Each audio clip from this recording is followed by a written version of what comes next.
Hello, hello, it's me again. How you doing? How you doing? How you doing, everybody? Let's move this a little. Um, it's me, September 9 of 12. I don't know what that OneDrive is bothering me. So I'm gonna have to look at my BOS later because this is a little weird. But I, turned the computer on and I was watching Eat at Dad's. He's on now, and waiting for this to be done. This is part two of our cabbage rolls, our Galumpki that I made today on an earlier stream. And it's a 90-minute cook, and I wasn't gonna hang around for hours because that's not what I do. I might switch in the future and go longer like other food streamers, but I'm kind of going for accessibility. And and I have my own accessibility issues with being able to stand around for very long. There might still be an ad going on, so I'm not going to talk too much about anything important. I am about to reveal this. I should open it now while it's still bubbling. Yeah, if you're subscribed, ho ho ho, you get to see the first reveal. Um, so this is the after it's cooked, and we do want this to sit for a few minutes and like settle down and even out. For temperature and everything else before we start dishing it up to try it. And it's going to be hot as hell because it cooked for 90 minutes. Um, but I hope you think you can do it and let me know how it turns out for you. And if you went ahead and just used tomato soup, because you can do that.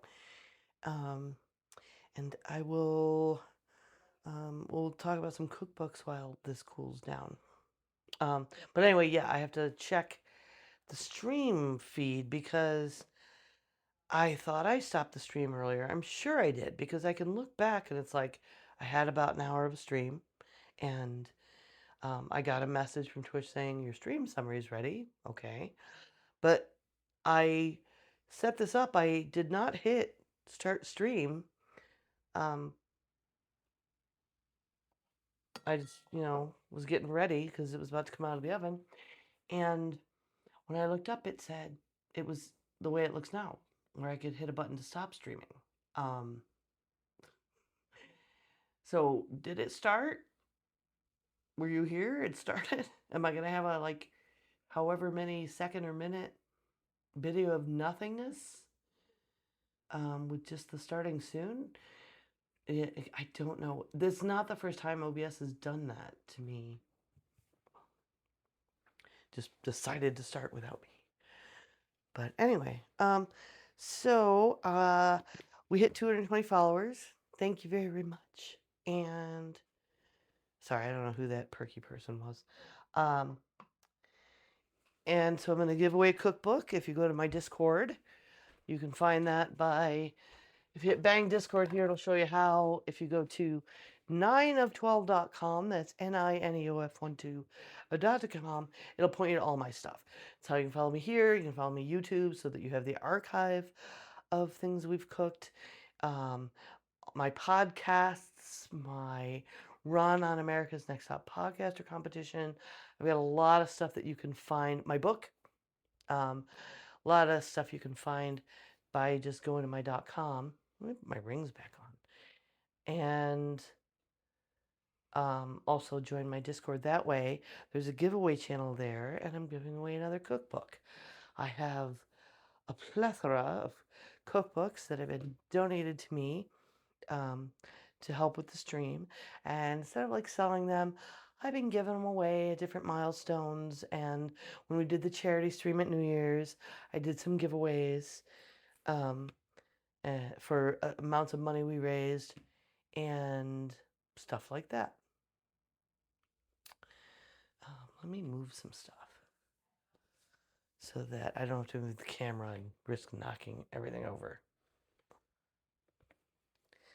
And can still show you the cookbook.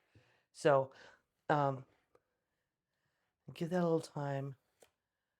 I don't know if I'll go through also some of the cookbooks in the giveaway. This is not part of the giveaway. This is Tiger Paws Mixin'. Sharing our best with you, or best with you. Not sure why it's in quotes. But this is from the Morningside School Alumni Association. And I got this at our Juneteenth festival here in Statesville. On Juneteenth, it was the 20th, because that was the better day to do it, was the Saturday. And it was like $10. And I love this kind of cookbook in particular, like ones that were done by different communities. And this, buying this went to the, what's the word I'm looking for?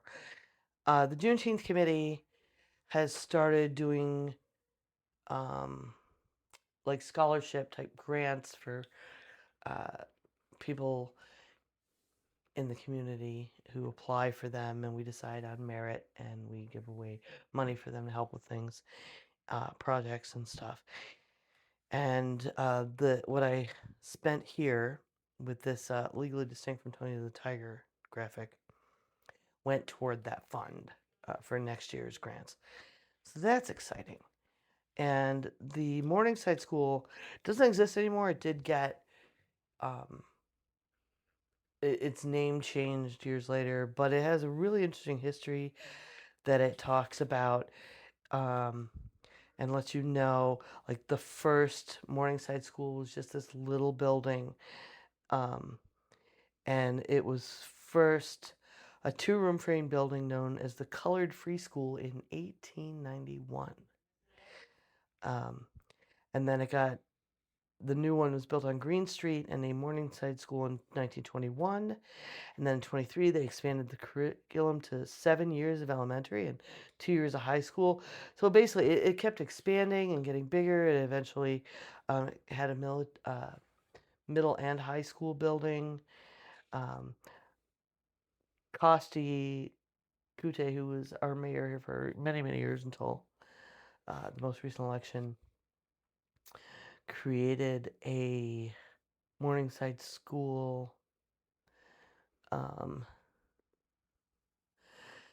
declaration. The first Saturday in September is observed annually as the Morningside School Day. And it's got the history of some of the original principals and teachers. And then this was put out in 2010. And I've been going through it. It's got a lot of very affordable recipes. A lot of, like, when you get an alumni association, this is grandmas, this is people handing down the recipes. And like a lot of these books, I find it's got a lot of that put a can of soup in it recipes, which I grew up with too, because I grew up in the 70s and 80s and stuff. So there's a lot of those in here, which makes for really easy cooking. Actually, I wanted to mention, because I talked about the tomato soup version of doing cabbage rolls I grew up with. We also use tomato soup for shepherd's pie, which I don't do anymore. And of course, green bean casserole, right? Cans of soup. I've kind of either zhuzhed up a can of soup or skipped it and done it with, cream sauce and mushrooms, since I've just gotten more interested in cooking. But it's really cool to see all the recipes. There's another thing I used to make, I haven't made in a long time, called Arizona chicken, that I got from like my friends of my dad's, I guess the recipe came from. That's rice, and it's super handy. I should maybe I'll put it in the recipe channel if you guys want it. But it's like you put your rice in a dish like this without cooking it, and some cans of cream and mushroom soup, and some water, and French onion soup mix, which I love for lots of recipes. I throw it in when I make a pot roast. I make dip with it with sour cream.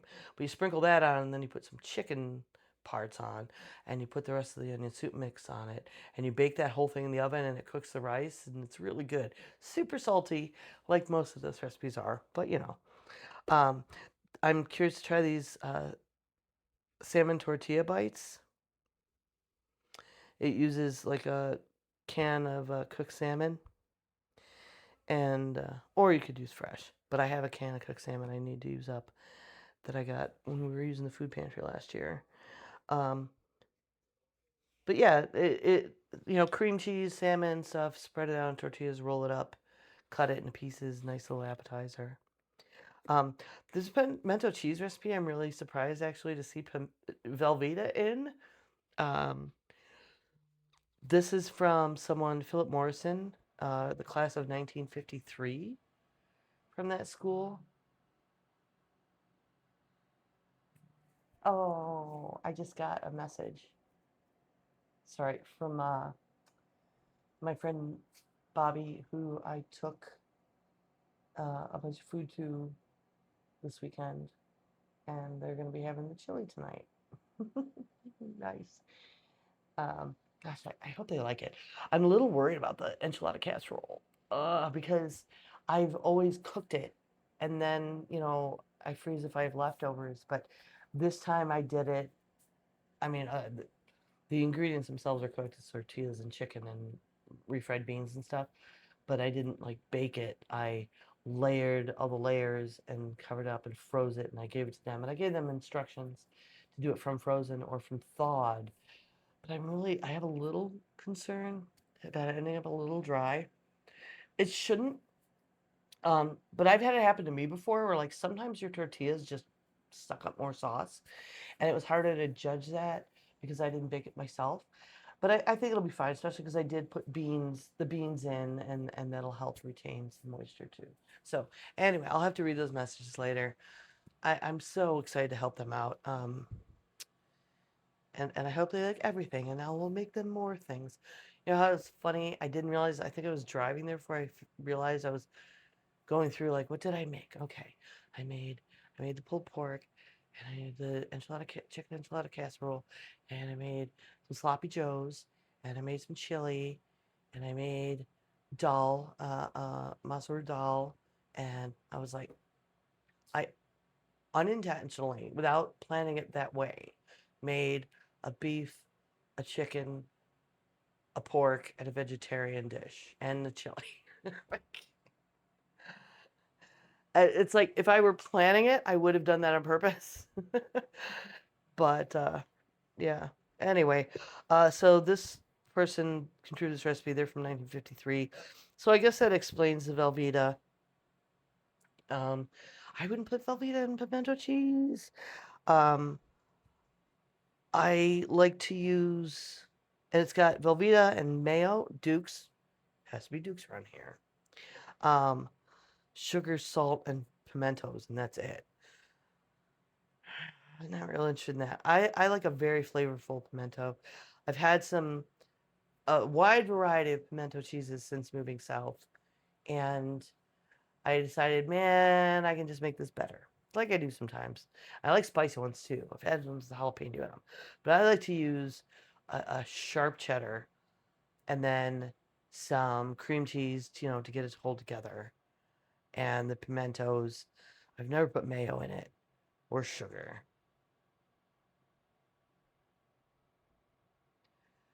I don't know. Probably not going to try that. I do use Velveeta. I'm not just being a total snob. I love to throw it in with some Rotel or from scratch do peppers and onions and tomatoes and make like a fondue um, that I grew up having.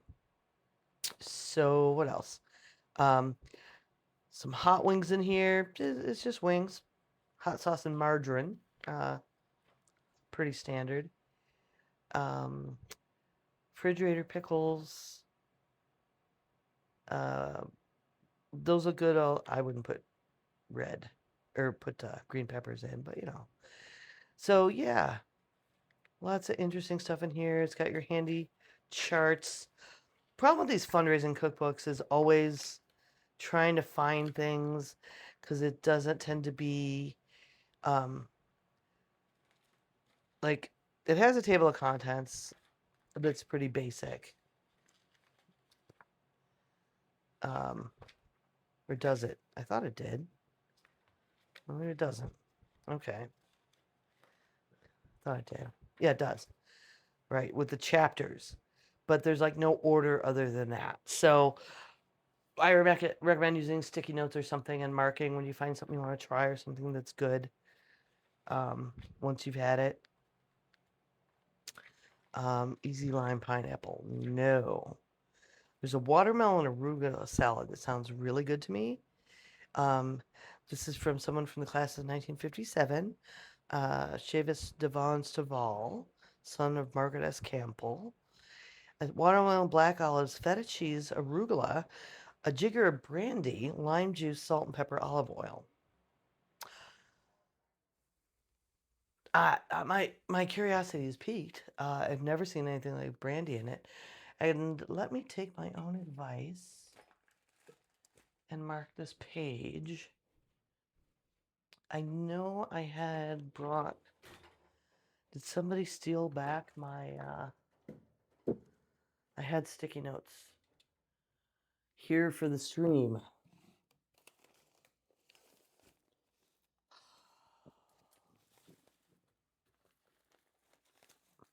I bet Rob took them. I'm not gonna blame the children for this. Rob's more likely. I know he likes to use sticky notes. His desk.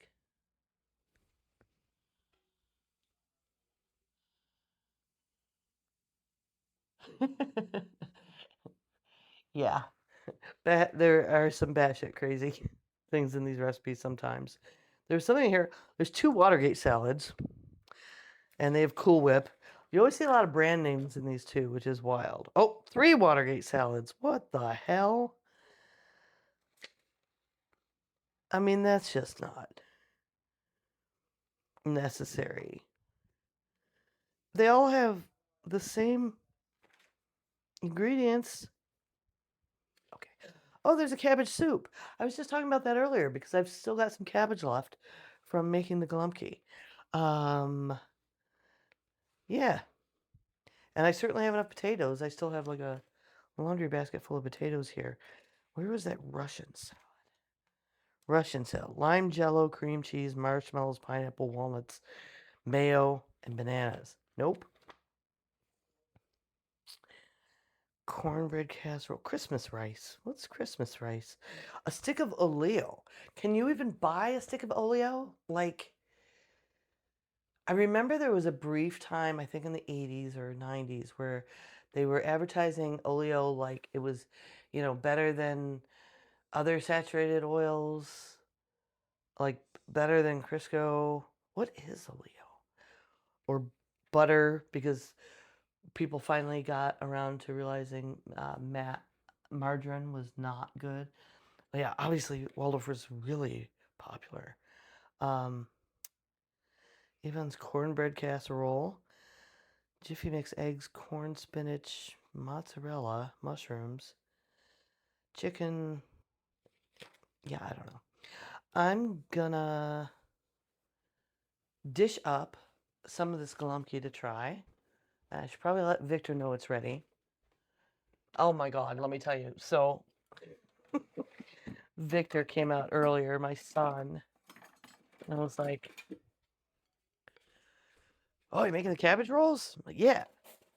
And normally he's just, excited or whatever, and he likes my cooking. And he said, "Yeah, I figured it was that. It smells kind of farty." Thanks. You're cooking cabbage. It does smell a little farty. Not where I go try to compliment somebody who's cooking, but I guess he wasn't trying to compliment me. All right. I'm gonna have to get a picture of this. So the sauce didn't thicken up maybe as much as I would like it. Oh no, I guess it is.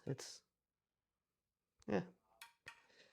But I'm gonna put a scoop of that on, and then I'm gonna cut into it so we can show the filling and take a picture.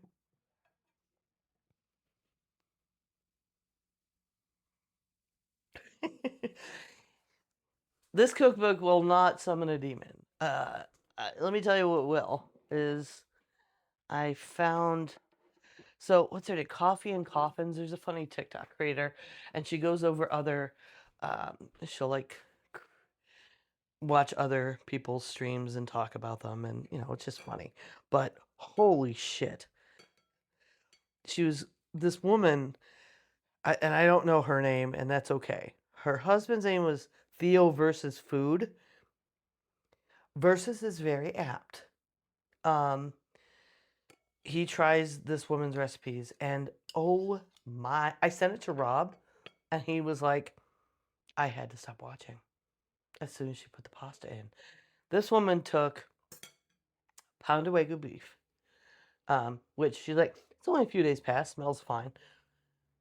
Puts it in a pot and stove in water, just the whole hunk, and then breaks some pasta into it, some spaghetti. And yeah, it's cooking. And apparently Rob had stopped at that point. She proceeds to put in like a bouillon cube, whole bunch of honey, and then salt and sugar. She's calling this spaghetti bolognese. Her version. She can't be bothered. This is like what she can do, and like her husband's gonna love this. So she boils this mess, doesn't even break up that hunk of meat very much. Dumps it in a colander, drains it, and then she puts it like on a plate, and she puts ketchup on it because she figures she doesn't have time to make a sauce.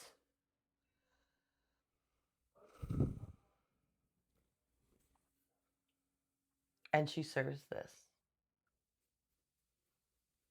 So I did go look, and I found her husband's stream, Theo versus Food. Yeah, I'm gonna not be watching any more of that or finding that creator because she was talking on her stream about having aspirations to become a better cook. Like the thing is, like my wife's a terrible cook and I'm trying her stuff. Like that's the guy's page. But he goes to eat this bolognese and like he's gagging. She's like, it's not that. It's only a couple of days out. Nope. Like the meat is bad, and he almost throws up. And there was another video I clicked. I saw his, and he was like trying not to vomit. And then there was one I watched part of where actually she had made something edible. Like she made some chicken and it was cooked, and he said, "Well, that's a plus." And some egg fried rice, but the rice was a little crunchy, like terrible. But this woman was talking like she has aspirations to, I don't know, go to culinary school and become a chef or something. But no, it's gotta be rage bait. Bullshit. Like, there's some bad cooks out there, but there's some. I'm trying to help people learn and have the confidence to learn to cook. And I understand if you weren't taught. But and not knowing how to cook something, right? But that level is so. How could you have eaten and think any of that was right? Um,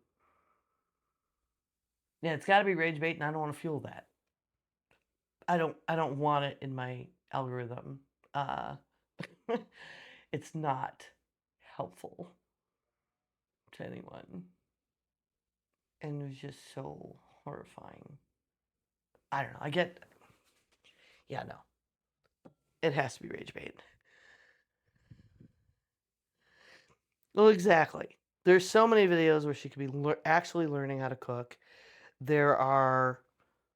Okay, that rice doesn't look appetizing right there. She knew. Here's another clue to me. She knew the word bolognese. Like I grew up not knowing that. Like I spaghetti and meat sauce, right? Like she knew to call it a bolognese and then did that. So I think the lie is pretty easy to spot. Ugh, these shadows. I'm gonna have to get out my light. Thanks, Rob. Rob got me a light a while ago. You've probably seen me use it before.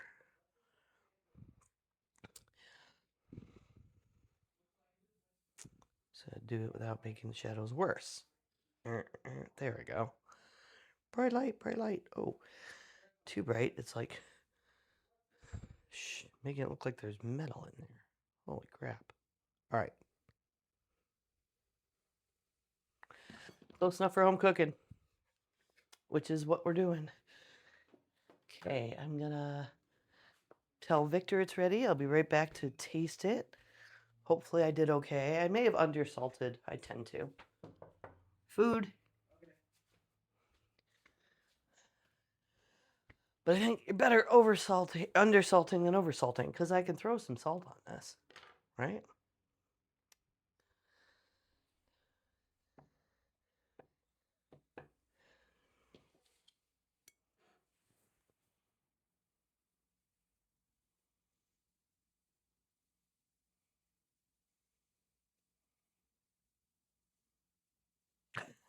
Oh man, worst cooks in America. You know, I remember the first time I watched that, and but I've seen people who can actually cook do it, because I guess afterward, if you do something with it, it's okay. But they just put a whole chicken into a pot of boiling water, and I can't. Like, God no. So the I could just use a fork for this. Um, like the cabbage cooking, the tomato does tenderize it.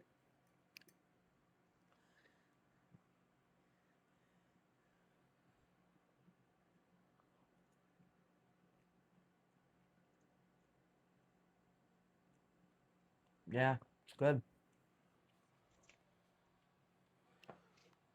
Yeah, the cabbage has enough chew. I know I'm getting my fiber. It doesn't need any more salt, in my point of view. Mm. Um, Definitely a brighter, fresher. Despite the earthiness of the beef and the cabbage, using the canned tomatoes and sauce and stuff. Um, when you use tomato soup for it, it's a lot sweeter than this. It still has a nice sweetness. I did put a couple tablespoons of brown sugar in the tomato sauce. I could have put more, and it would still be good. But I like things less sweet and less salty, and that's just how I am. But yeah, a nice, good job today. I mean, it's not the first time I've made it, but hopefully y'all will want to try this. It's a really, like, this is a great potluck dish, too. This is something that I think a lot of people grow up with. It was a lot more popular years ago. And it does take enough effort. Like, it takes a good hour to put together and then an hour and a half to cook. That even I don't do it very often, but it's not hard. So I think a lot of people have had it, but not had it since their grandmother made it. And so when you do it, like when you have guests or to take it to a potluck, like a certain segment of people will be really excited to have it. Mm. Even with so little seasoning, like I was looking at a lot of recipes other people put all kinds of stuff in the beef mixture, like dill and a whole bunch more garlic than I put. I put garlic and onion, salt and pepper. That's it. Um, People put a lot of different stuff in there, and it doesn't need it. We have a good cabbage that's got a pepperiness to it, and the meat tastes like meat. It shines through. The rice keeps the texture from getting just like dense. Mm.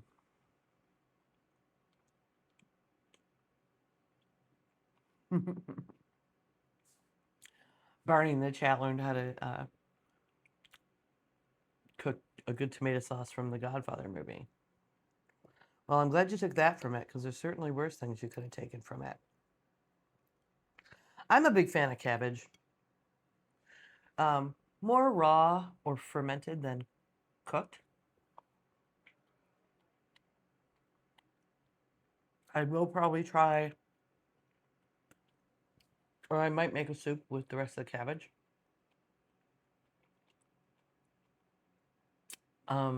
But other than like stir fried and like a Savoy, a different cabbage, I don't cook a lot of cabbage. Just this. This is something sometimes I just have to have. When am I picking you up? Next week, right? This is a lot. It's a big dish. I was gonna make it to take to Bobby and Stephanie.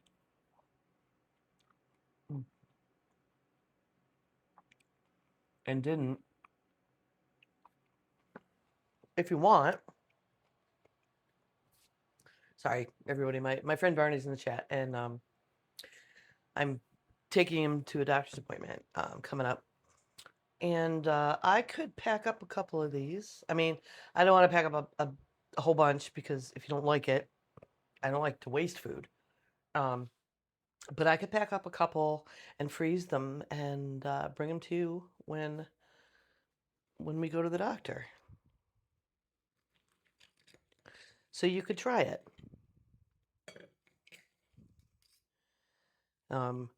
Reheating will reduce that sauce a little more. I am tempted to maybe cook it uncovered a little more just to reduce the sauce, but this is basically just going to be reheated in small plates for me and Victor over the next couple of days.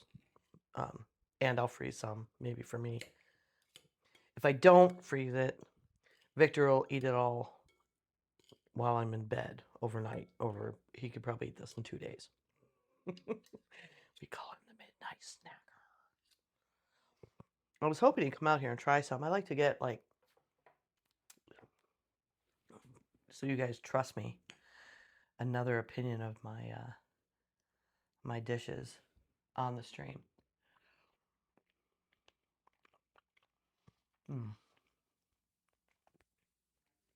trying to determine.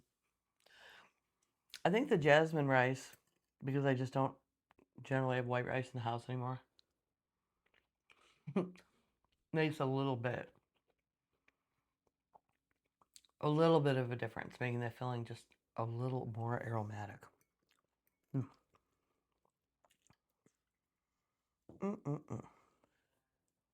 Doesn't taste farty.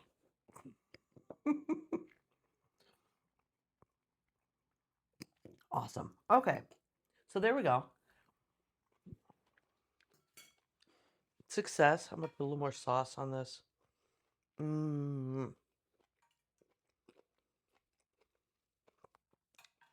For my own sake.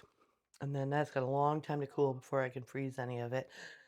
Don't put hot stuff in your fridge or freezer. Let it cool down. I mean, you want to be safe. You don't want to leave it in unsafe temperature for too long. But if you put something hot in your fridge or freezer, with the freezer, it's less danger. It's just really bad energy use, and you'll end up with more crystallization. But if you put hot stuff in your fridge, you are in danger of bringing everything else down to an unsafe temp. So we just kind of want to moderate that as much as possible. How it would work with couscous.